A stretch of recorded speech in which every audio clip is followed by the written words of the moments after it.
Começa agora mais um programa O Mundo Mais Criança. Hoje, na nossa pauta, vamos falar de um assunto muito especial. Vamos falar sobre os distúrbios de ansiedade infantil.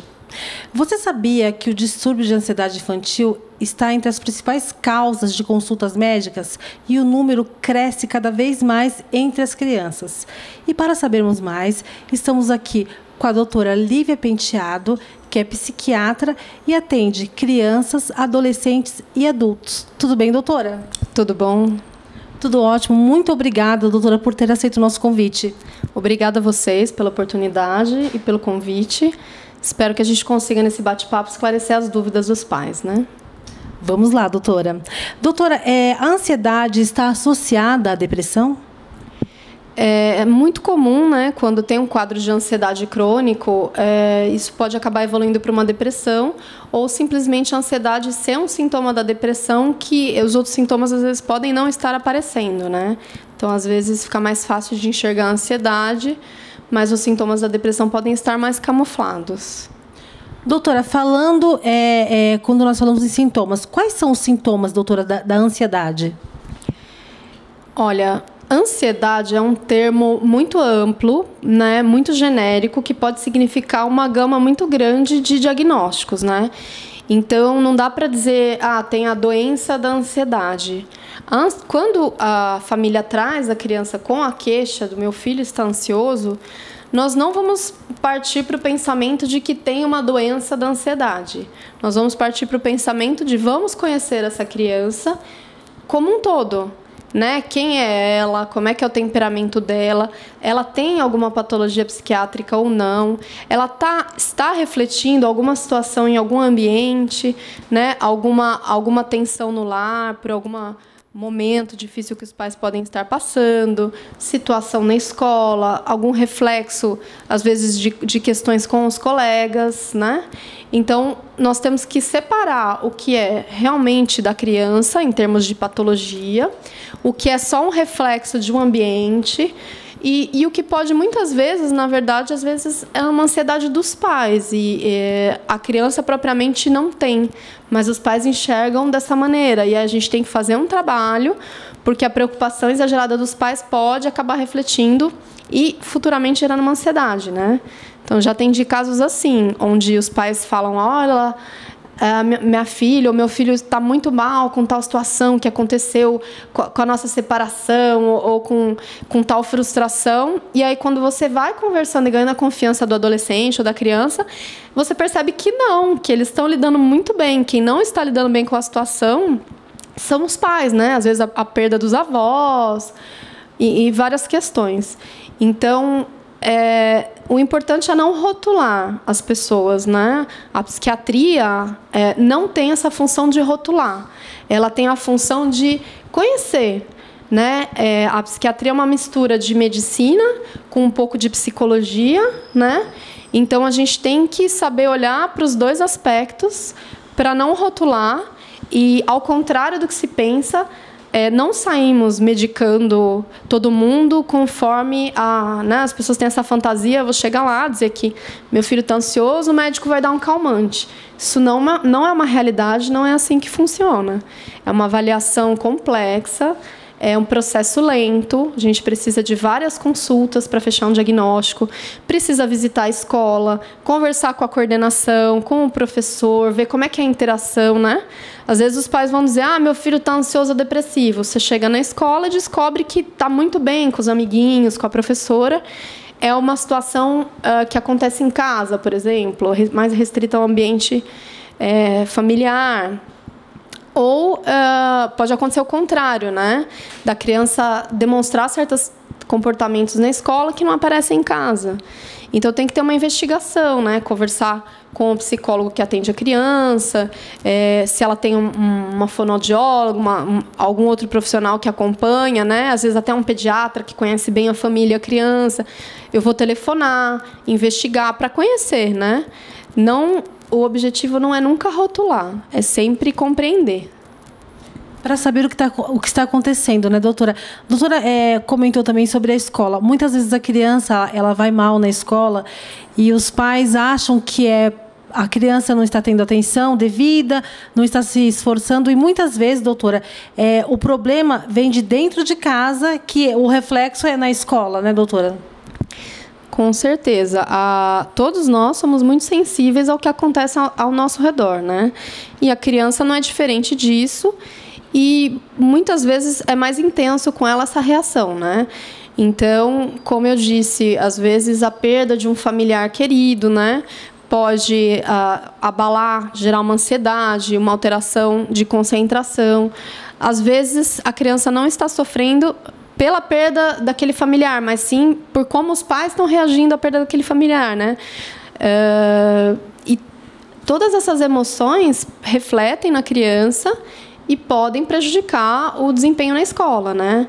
E, às vezes, a criança pode estar sendo rotulada pela família ou por alguém que não esteja olhando a situação de perto, como, essa criança está preguiçosa, ou essa criança não quer estudar, ou não gosta de estudar. A palavra preguiçosa é muito perigosa, porque, geralmente, ela está rotulando alguma situação que precisa ser melhor compreendida, né?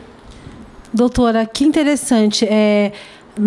Eu sempre ouvi dos meus avós, as palavras têm poder. É muito difícil para uma criança, doutora, ouvir isso, né? Você é preguiçosa, ou você é burra. Isso é muito difícil para uma criança, né, doutora? Os pais têm que ter consciência também, né?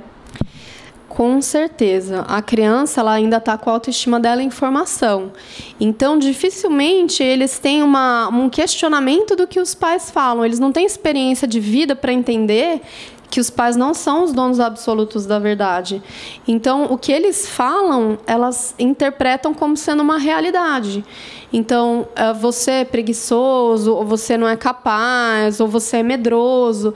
Às vezes, a criança ou o adolescente não é daquela maneira, mas passa a se comportar como por acreditar que é. Né?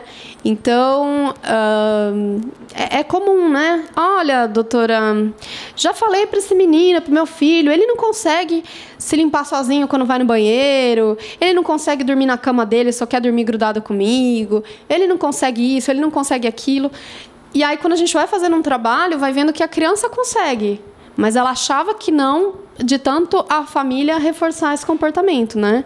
Então, tem que tomar muito cuidado com o que é dito, né? E porque isso realmente acaba se concretizando. Muito triste, né, doutora? Doutora, é verdade que as meninas são as mais acometidas em termos do distúrbio de ansiedade? As mulheres, de modo geral, são mais suscetíveis aos transtornos do humor, né? Seja ansiedade ou depressão. Nossa, doutora, realmente as mulheres são bem sensíveis, né? São fortes, é lógico, né, doutora? Somos muito fortes, mas tem essa sensibilidade, então, né? Então, isso é verdade, né, doutora? Sim. Não é que os meninos e os jovens e os homens adultos não tenham também, né? Porque aqui é importante a gente, quando está falando de criança e de adolescente, estamos falando dos pais também, né? É um conjunto, não tem como a gente dividir. Então, os homens, sejam os pais, sejam os adolescentes ou as crianças, os meninos, né? Eles reagem diferente. Então, se estão ansiosos ou deprimidos, é mais comum eles reagirem com agitação, com agressividade, com comportamento opositor, ao invés das meninas e das mulheres que podem ter uma tendência maior a demonstrar tristeza, recolhimento, isolamento, né? Então, às vezes, o mesmo problema aparece de formas diferentes nos homens e nas mulheres. Doutora, e quando eu devo procurar a ajuda de um profissional, doutora? Estou preocupada com com meu filho, com a minha filha. Qual o momento certo, doutora? Bom, eu acho que essa é uma pergunta extremamente comum, que gera muita dúvida. E eu tento dar um exemplo. Se o seu carro está com um barulho esquisito, qual é o momento certo de você levar ao mecânico? Você tem que esperar o carro parar na rua, ou sair alguma fumaça, ou acender alguma luz vermelha no painel? Você não pode simplesmente levar e perguntar, olha, está com barulho, isso é indicativo de algo mais sério? Ou não, eu posso ficar tranquilo? Né? Então, uma simples avaliação não quer dizer que vai ser iniciado um tratamento. Portanto, eu acho que não há momento certo ou errado de procurar um profissional, né? As pessoas têm essa fantasia de que tem que ter algo muito grave para procurar um profissional. Se você procurou achando que haveria alguma coisa, às vezes o profissional vai te aliviar, vai te tranquilizar. Eu tenho casos, eu entendo assim que o papel do psiquiatra é muito o da psicoeducação, né? Então, muitas vezes, o melhor remédio é tirar uma medicação ou tirar um diagnóstico errado, né? Uma fantasia que pode estar sendo construída. Então, por exemplo, já peguei um caso, olha, a minha filha está tomando remédio assim porque ela está depressiva. E, na verdade, não estava depressiva, só estava muito estressada com uma situação que pode ser estabilizado através de uma terapia, né? E a principal ajuda que eu forneço para aquela criança, para aquele jovem, é tirar dos ombros dela aquele peso do rótulo de tá doente, eu tenho um problema. E aí eu estou dando uma tranquilidade grande para esses pais. Seu filho não tem isso, seu filho não está com depressão, fique tranquilo, né? Porque os pais são muito sensíveis a sentimentos de culpa, né? E às vezes eles chegam exagerando ou fantasiando muitas coisas, porque o vizinho disse, a avó falou, alguém comentou, leu na internet, e começa a ter uma série de fantasias. Então, procurar um especialista não quer dizer sair com receita ou fazer um tratamento. É simplesmente buscar um esclarecimento, tirar uma dúvida. Podem ser alguns encontros apenas, né? Às vezes, apenas desmistificar uma situação. Não há um certo ou errado. Acho que toda avaliação é útil, né? Entendi, doutora. Doutora, uma pergunta também muito frequente que até a nossa produção recebeu é como lidar com as perdas, doutora? Assim, eu queria que, para finalizar o nosso bate-papo, nós temos realmente, doutora, que sermos o mais sinceros possível. A criança está com um avô doente, ou até mesmo a avó, um parente querido. Nunca mentir para a criança. É isso mesmo, doutora? Olha, muitas vezes as crianças têm mais facilidade de lidar com os fatos do que os adultos. E os adultos, achando que elas não vão saber lidar, elas começam a distorcer uma série de situações, né? Então, eu recentemente vi uma situação em que uma criança de 5 anos não tinha consciência de morte, nunca tinha perdido ninguém e perdeu um cachorrinho. E, a partir daí, essa criança começou a perguntar para os adultos: mas o cachorrinho morreu antes da vovó?